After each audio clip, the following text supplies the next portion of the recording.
Orkney's a world centre for scientists who hope to harness the energy of our oceans. Look closely. This machine can turn wave power into electricity. By 2020, Scotland plans to take all of its electricity from renewable sources, including, of course, the wind. The question here now is this: will the sea and all the power it generates contribute to that future? And if so, how significantly?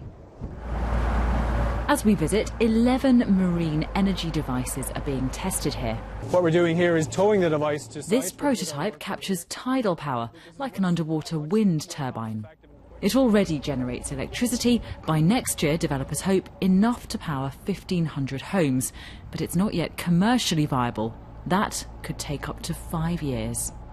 We're probably 20 to 30 years behind wind energy and solar probably 50 years. Those technologies have been developed onshore in a very kind of nice environment, whereas we are taking prototypes and deploying them in a challenging environment. So it does take time to get things right. The big industrials are starting to take an interest. We're seeing that particularly with tide, but also increasingly with wave as well. So there have been a number of companies that have bought into this, big industrial majors.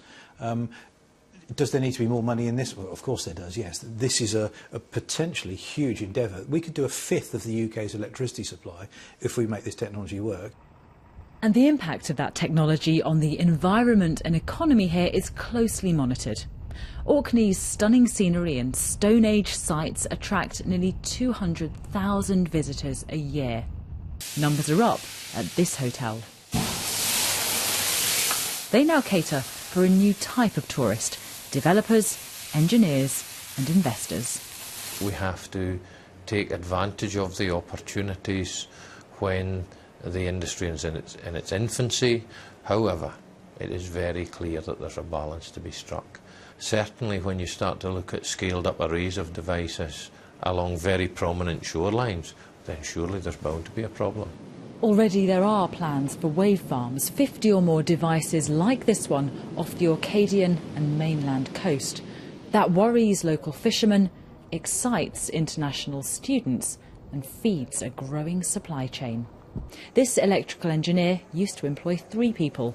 Now it's 11. We're always aware of the power of the sea around about us, but to think that Orkney could become, the world focus of it was probably something that we could never envisage. Even now, the lights of Kirkwall are occasionally powered by prototype devices.